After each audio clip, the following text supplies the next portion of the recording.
Alhamdulillah, Alhamdulillahi wa kafa, wa salamun ala ibadihi allazina istafa amma ba'd. Fa'auzu billahi minash shaitanir rajeem. Bismillahir rahmanir rahim. Subhana rabbika rabbil izzati amma yasifun, wa salamun ala al-mursaleen, walhamdulillahi rabbil alameen. Allahumma salli ala sayyidina Muhammad wa ala ali sayyidina Muhammad wa barik wa sallim. Allahumma salli ala sayyidina Muhammad wa ala ali sayyidina Muhammad wa barik wa sallim. Allahumma salli ala sayyidina Muhammad wa ala ali sayyidina Muhammad wa barik wa sallim. Rabbi yassir wa la tuwassir wa tammim bil khair wa bika nasta'een. Rabbi zidni ilma ya fattah ya fattah ya fattah. Alhamdulillah, Allah subhanahu wa ta'ala's ihsan that He has allowed us to be here. Inshallah, as we progress, we should be picking up in momentum in our gatherings, and hopefully, inshallah, we'll have more people attending as well. We have started preparing for Ramadan because Rajab is almost midway now. We are close to 9th of Rajab now. Rajab is a very significant, important month because this is the month to set things in order. This is the month to get into the groove. I think each of the 58 or 60 days that we get prior to the entrance of Ramadan, each one of them is very meaningful because if utilized properly, can help us get the most out of Ramadan. And because this month is the month of setting things in order, getting your house in shape, getting yourself in shape, and fixing and adjusting the things that can lead to problems, spiritual problems later on in the month of Ramadan, when we want to make the most of it, but our nafs isn't ready to do that. Our nafs is still has not coped up with the idea that yes, this is the month where ruh needs to benefit and I need to give space to ruh. When there are two conflicting parties and the case is taken to the lawyers, what the lawyers tend to do is that when they are making the settlement arrangements, they say to the two parties that let this period be parties A period, let them achieve what they want to achieve, and party B, you can then benefit later on. Similar is the case right now, that we need to negotiate and prep our nafs so that the nafs is mentally prepared and ready to give us space so that our ruh can benefit in the month of Ramadan. Having said that, the negotiation should be such that post Ramadan, the nafs should say that, you know what the ruh is doing is the right thing. Let me not come into place. I just give space to ruh altogether and not take any space back, because that's what taqwa is. The ultimate goal of Ramadan is taqwa. The ultimate goal of Ramadan is taqwa, and taqwa means that we have attained the love of Allah subhanahu wa ta'ala in a manner that whatever we do for the sake of Allah's love and for the sake of pleasing Allah subhanahu wa ta'ala, and whatever we abstain from for the fear of upsetting Allah subhanahu wa ta'ala. And that, the litmus test of that is how we respond when there is no one around us who we think we are answerable to. How we control our anger, how we control our tongue, how we control our emotions, how we control our reactions, how we control our outbursts, how we control our eyes, how we control our desires, when there's no one who can judge us, whom we want to impress, whom we want to show that, look, I'm such a great person, such a pious person, such a person full of piety, but yet we do all of those right things because at the end, Allah is watching us, and we know that we are answerable to Allah. That is taqwa. If we achieve that, we have achieved taqwa. Anything short of that is just lip service and not taqwa. And that's what we want to achieve in month of Ramadan. When we were talking last time, we said that in the last Tuesday session, I quoted that the ulama, the akabreen, they have said that Rajab is the month of sowing the seeds, right? And in my mind, that's the perfect example of understanding that what should be done. Because if we take that sowing the seeds, sowing of seeds just does not happen that you go out and you throw the seeds and they get done. The ground needs to be prepared for it. The soil needs to be made ready for it. Any alien objects that may be there in that soil needs to be first taken out. Any pesticide needs to be put in place so that any unwanted growths are taken care of. You need to put in different forms of soil nourishing products that gets the soil ready to make the environment conducive for the seed to grow in that soil once it comes into it. So a lot of work, pre-work is done even before the seeds are sown in the soil. And I think Rajab, the initial period of Rajab, the period that we are in right now, is exactly that period where we need to get the soil ready. It's even before we sow the seeds. It's even before we take the steps of saying that, okay, I'm ready with so the soil needs to be prepared. And getting the soil prepared, as I said, that I think we need to do more than just listening to a lecture and understanding the concept. We need to actually practically start doing things to get the soil ready. The first thing that is done in getting the soil ready is you soften the soil. If it's hard-grown land, if it's cemented area, if it's stone-filled area, you get it cleaned up. You make the soil soft. You make the land ready for cultivation by making it soft and moist.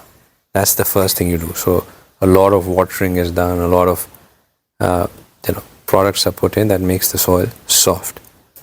In our context, the area where we need to get the soil ready is our hearts.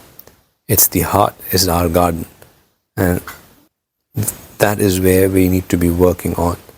So to get the hearts ready and to soften the soil in there, to get the hearts moist, we need to do zikr. Zikr is the ultimate key which gets our heart to become soft. If we do not do zikr, the hearts will remain hard.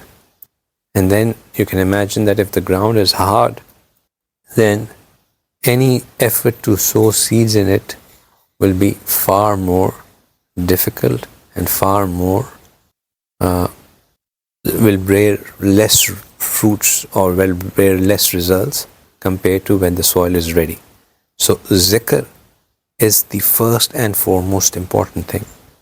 I want us in these Tuesday sessions to be doing more zikr. I want us we have alhamdulillah started, I think now is the 7 plus 8, 9 days since we have been doing it. We have started doing zikr at 5 a.m. I offered you last time as well that join in that. I know it's a bit of a struggle to join at 5 a.m. but it's a matter of practice, a matter of just changing slight few habits. If you do that, inshallah, you will see some very positive results from it. So put in that effort. Join at 5:30. You don't have to join exactly at 5. Fajr is at 5:45. If you get up 15 minutes before, 20 minutes before and join, at least you get some fayda out of it. And then you can start pushing yourself a bit back and go all the way up to 5 o'clock if possible. But do that. Start joining that. That one session in the morning, is going to have a lot of impact. The second thing is that if you are if you have the soil moist, but it is an environment where, you know, where when the workers come to work, they just, you know, don't have the right tools to work with. So they will come, and now they are there, and you know, they're just wasting time because they can't dig up and can't prepare the soil. When we don't protect our eyes, we are basically taking away the tools that are required to get going with preparing our hearts.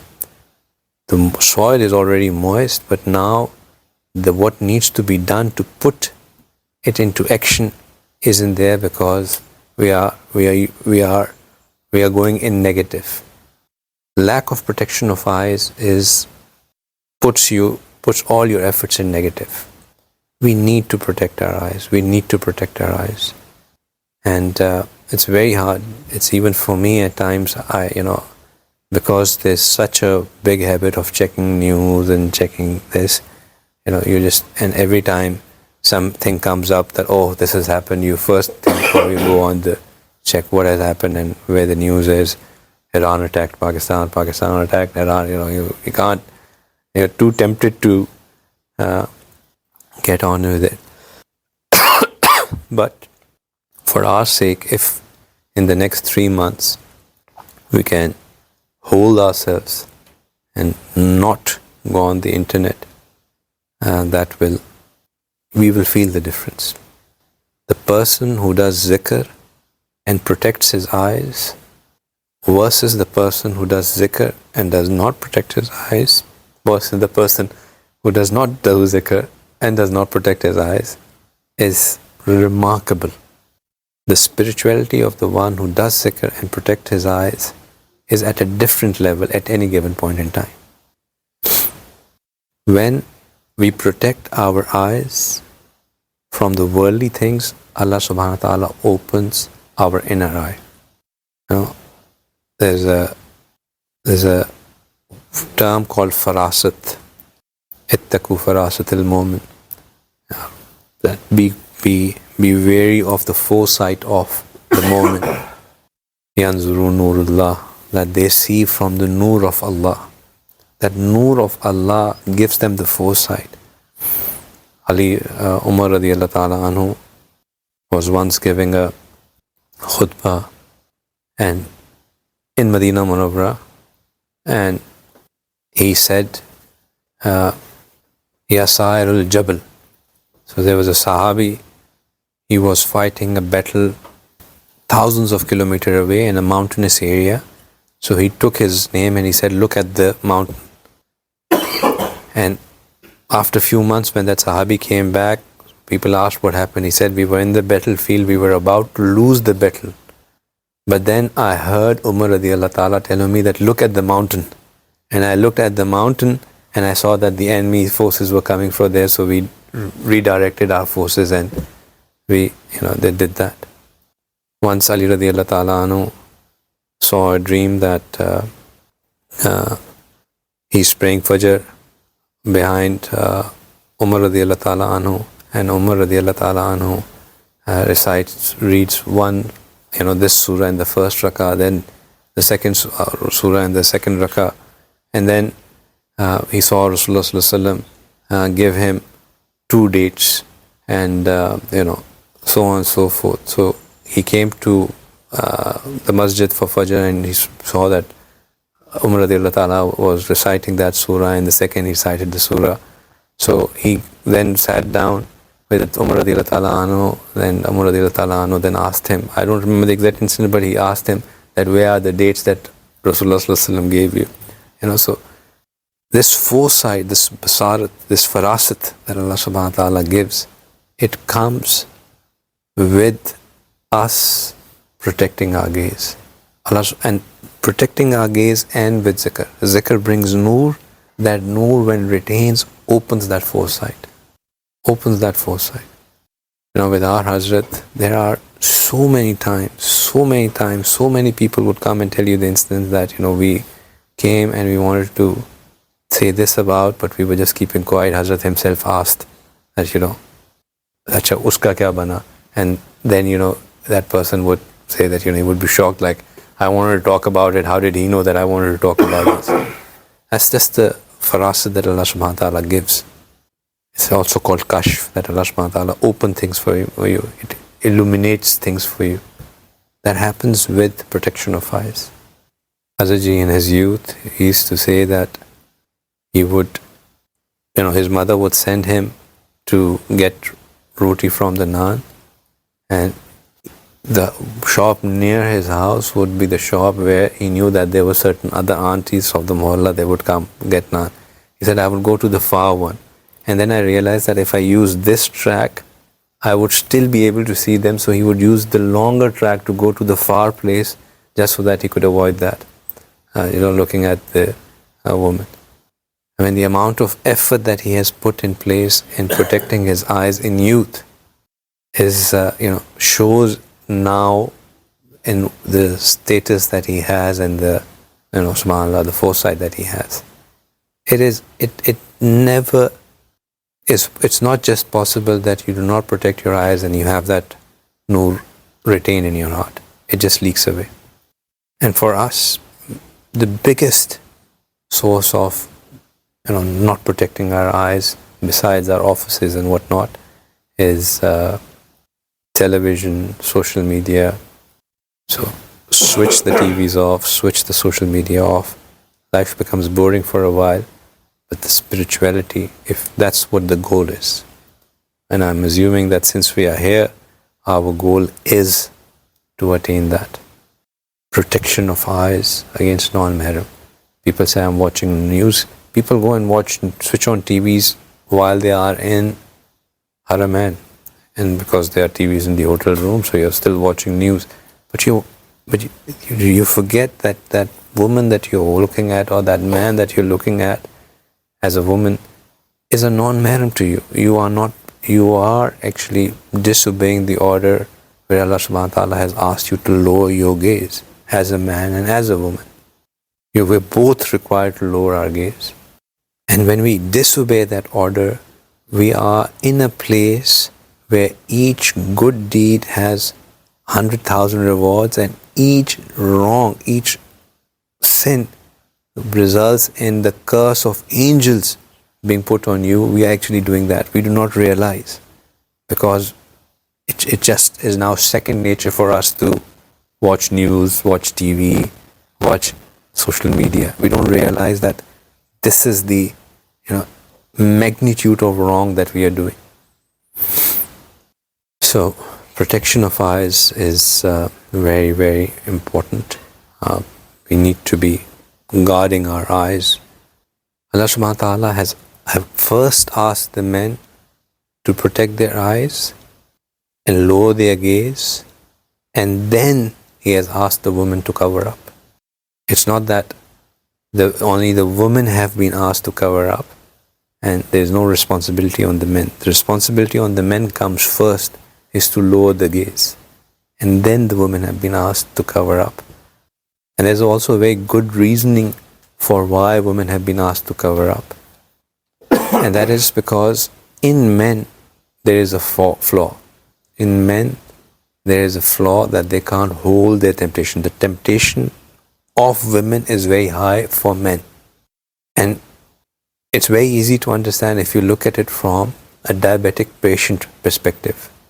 A person who is diabetic, the doctors tell him that you should not eat sweets, but they also tell the family members that have an environment in the house where there are no sweets in the house, so that he is not tempted to go for the sweets. If you want him to, manage his sugar, then live in an environment where there are no easily accessible sweet things. Because if you leave him in an environment where there are too many sweet things, he will have it. So from that perspective, Allah has first asked the patient, which is the man, to lower his gaze, but then has made the environment conducive for him, and which is to protect, cover up the woman so that the temptation is not there as well. The third thing that we need to be doing is, again, taking the example of preparing the soil. If you have a soil which is full of stones, it's much harder to moist and prepare it. Or if it's a cemented place, it's much harder to prepare it compared to a soil which is only soil, which is only there's no rocks in it. What we eat, they are like rocks that we are putting in. If we are overeating, we are eating with things which are not halal,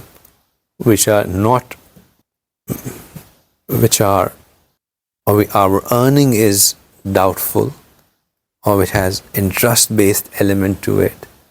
Any of these 3-4 elements is like making the ground hard. Now, if you water it, if you have the workers with the right tools to work, yet they would struggle to soften it because it's of its hardness.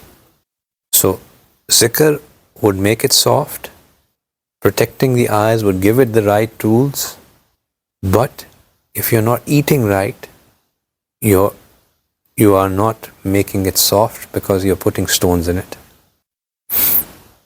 So eating right is also very important. What I have suggested to my friends who are taking this Ramadan preparation seriously is to watch what they are eating and is to eat less. Switch to a 1 meal a day diet if you can. Switch to alternate day fasting. Switch to intermittent fasting. Switch to any of these tools which will help you curb in. Again, just like controlling eyes. By the way, when we are not satiated, when we are not full, then our other desires, they also decline. It is only when we are full, and that is when other desires kick in as well. Nafs is at its peak when it is fully well fed. And that is why the Hadith of Rasulullah, where he asks us to eat with 1/3 food, 1/3 water, 1/3 air, is very, very pertinent because it keeps the nafs in check. The fourth thing is less talking, because one of the corruptors of the heart is our tongue. When we use foul language, when we lie, when we cheat, when we backbite, when we become angry, when we just talk useless stuff, layani baatein, that has a direct effect on our heart. Because these are ghiba, hurting somebody through our tongue, these are gunah kabira. These are not small sins, they are major sins. And these are sins that are not even forgiven just by tawbah. They require us to go and seek forgiveness from the person about whom we have done this offense. So they have very strong implication.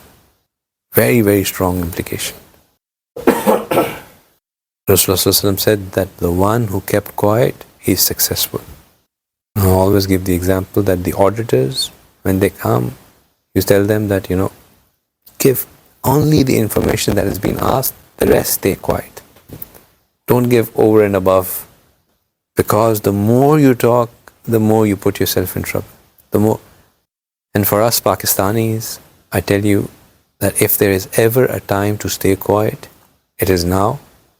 Because when we start talking about elections and the politicians and the political environment, we do endless amount of ghiba, and we are doing, those whom we are calling corrupt, those whom we are calling this and that, we are giving them a ticket for the day of judgment, for them to come and pass on their sins on to us and take away our good deeds.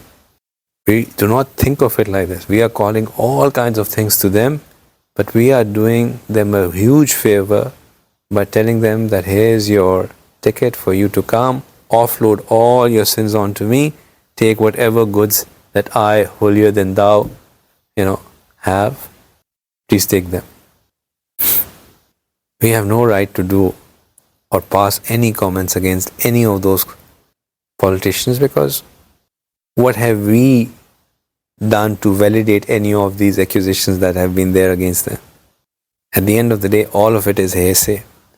Do we have any concrete, do I, when I'm standing in the court of Allah subhanahu wa ta'ala and Allah asks me that, Bilal, you said this and this about this person, can you prove any of it? What will I say? Oh, I heard it from Fala and Fala. Oh, everybody was saying this. Is that ever a proof? It's not a proof. I've never met them. I've never seen them. I do not know how they live. I do not know what they do. How can I say that they have done this or they have done that just because somebody has said this? So watch our tongue. It's very, very important. And the last thing is to make sure that we gather in companies where we can charge up our hearts. My favorite example these days for this is Tesla superchargers. It's very easy to understand if you think about it from that perspective. Electric vehicles, if you put it in a standard charger, it can take up to 8 to 10 hours to charge. However, if you go to the defined superchargers for that particular car, in our case Tesla having their superchargers, same car gets charged in 45 minutes. Allah subhanahu wa ta'ala has also made certain shortcuts for us to get charged. And one of the shortcuts is to be in the righteous company. When Allah said that gain taqwa, He said with gain taqwa that kunu ma'as sadiqeen. Ya ayyuhallazina amanu taqullah wa kunu ma'as sadiqeen. O people of Iman, have taqwa and be in the righteous company. Why the two together? So that if you want to gain taqwa, the way of getting taqwa is being in the righteous company. Be in the righteous company. Kunu ma'as sadiqeen. So if you are with the righteous company, in the righteous company, you're bound to get charged. Another way to understand this is that when in the experiment with the equilibriums, right? Pendulums, what they do is that they saw that if the different pendulums were swinging at different frequency, after a while, all of them started swinging at the frequency of the biggest pendulum in between among them.